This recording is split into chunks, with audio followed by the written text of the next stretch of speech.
Question of the day: Claude, Edelgard, or Dimitri? Fire Emblem Warriors 3 Hopes is finally upon us, and here I am, the Trico of Bros, arriving to give a review that ultimately doesn't matter because I wasn't privileged enough to receive a review copy early. It's alright, Trico, it's alright. Just be thankful you're not IGN. In any case, Fodlan needs your help, and it's up to you to take control of the new protagonist Shez and team up with one of the three houses' leaders to navigate the coming war. Navigating here, meaning beating the ever-living crap out of whoever looks at you funny. Before I get started, I just want to convey that there will be no spoilers for the story, so watch the review and enjoy even if you're in the middle of experiencing 3 Hopes yourself, because today I want to ask the question, is Fire Emblem Warriors 3 Hopes worth buying? Short answer, if you played 3 Houses, absolutely. Even if you're on the fence about the Warriors type gameplay, you owe it to yourself to play this game if you love 3 Houses. Trust me. Long answer is nearly the same, just with a lot more explaining. Alright, so, basically this is another one of them Musou games that Nintendo loves oh so much. Koei Tecmo's game design is defined through playing heavy rock music, This is little more of a stretch. and destroying thousands upon thousands of enemies as the story acts like their cast of characters aren't literal demigods on the battlefield. That's gameplay dissonance at its finest. Thanks to Holst, he was out there taking on thousands of soldiers all by himself. I don't think it was actually thousands. But on terms of story, I think we finally have a winner here. Coming from someone who played all 3 routes through the demo and is currently halfway through Azure Gleam, this story is lit. Now, okay, is it as good as 3 Houses? I don't think so. Mainly because 3 Houses was more of a slow burn. The characters and lore were introduced slowly to make the plot points have more weight. In 3 Hopes, while the story does stop to take a breath every now and then, everything is fast. You meet the characters fast, you fight battles fast, though I wouldn't take this as a story being quote-unquote worse than 3 Houses. Honestly, it compares to it quite well, and fans might appreciate some of the fat being trimmed for a more cohesive experience. The most shocking part to me, after all, is how good the plot is for a Warriors game. Warriors games are quite famous at this point for being mindless battler games with a story written on paper mache. Even Hyrule Warriors Age of Calamity, which I thought had the best story at the time, devolves into fanfiction material at a certain point. Not here though. The same level of care and attention was brought to 3 Hopes' story, and it's very much appreciated. The characters absolutely feel like themselves, and the battles have actual weight and consequences due to the weaving political structure of Fodlan. There are scenes where it straight up feels like you're watching a Senate scene from the Star Wars prequels, but like in a good way, of course. Still, there are straight up moments where you want to get out of your seat and clap because of how hype it is. It has its quieter moments for sure, but it absolutely shines through with expertly crafted character moments and plot beats you never thought you'd see in the 3 Houses universe. As for gameplay, this is probably the best Warriors has ever been. While it still can become a turn your brain off kind of game, there's legitimate strategy for those looking for it, especially if you play on Hard Classic, which I recommend to anyone. Just a soft recommendation though. I won't judge you if you don't. I won't judge you. I won't judge you. The weapon triangle is back, and the game reminds you of this subtly, forcing you to think about your roster and who is effective to bring to the upcoming battle, to which you respond by just bringing Edelgard again because she could shoot fire from her axe.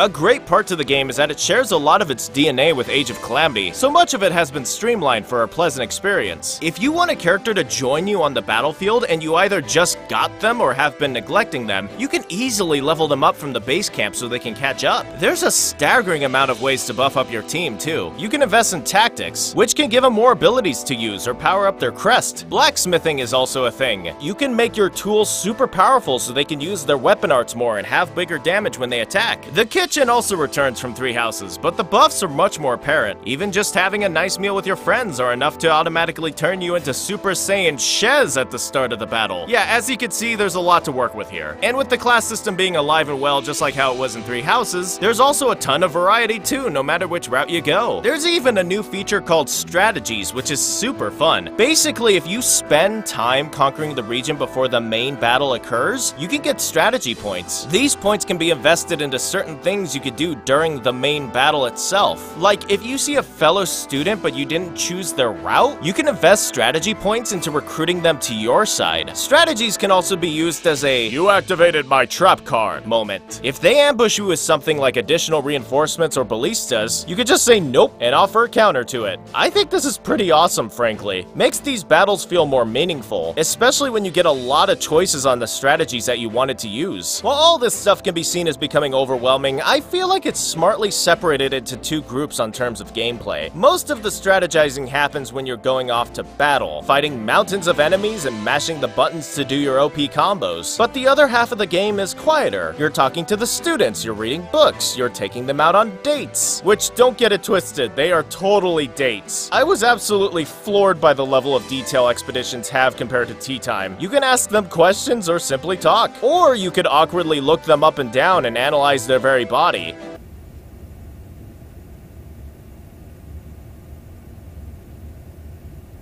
This isn't real. All the little things add up to make this such an enthralling experience. It really feels like independent systems did their homework on the criticism that Three Houses received. The gift system is annoying. Now you can see what they liked previously. The academy phase was too slow. It's only 2 chapters now. The month before battle was tedious. Skirmishes are inserted to give you a break from it. Claude didn't have as much emotional weight in the plot compared to Dimitri and Edelgard. Looks like the Alliance has a new war to fight. Honestly, if I had one criticism of the game, it's that I wanted it to go a little more fan servicey. While I would take a grounded narrative compared to a bonkers one, I could sure go for some of that Warriors patented stupid stuff. For example, I won't spoil who's in the game, but the additional units you can get as secrets aren't as enthralling as, say, Calamity Ganon. But really, it's a small nitpick, and again, you can argue having stupid fan service would just open the door to other dumb stuff that would affect the game, and Three Hopes really is perfect the way it is. It's truly far better than I ever expected it to be, and I recommend it to anyone. Now, all that being said, is this a good first venture into the world of Fire Emblem Three Houses? Hard to call. I think the game definitely depends on you having played the original Three Houses game in order to enjoy what they did with the story and characters. These people might not have the same effect on you otherwise. Heck, the amount of time Shez knows these characters is strikingly similar to the actual amount of real-world time passed between now and the date Three Houses originally released, making it quite easy to imprint yourself on Shez as a self-insert protagonist since they already care about these characters. Speaking of Shez, let's talk about them. Fans can get frustrated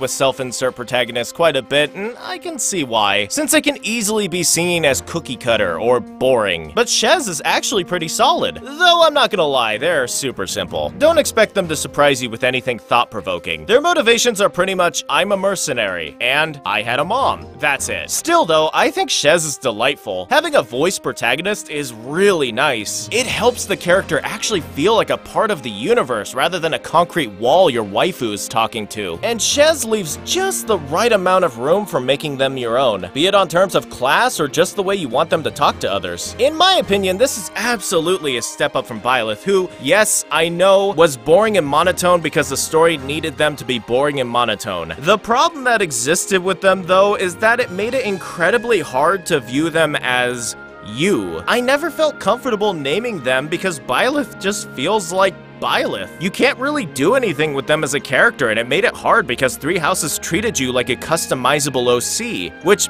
Byleth totally wasn't, so you ended up with a weird mix of a protagonist. So yes, Shez is basic, but they're a step up. Funny enough, Byleth is also the coolest they have ever been in this game. Again, I won't spoil, but seeing them interact and actually speak is really fulfilling. Stand down or die. It's so nice being able to audibly hear the relationships with the other characters compared to hearing nothing. And seriously, this game really shows you not only how cool Byleth is, but how scary they can be as well. That's right, you're able to finally experience what Smash Brothers fans experience on January 16th, 2020.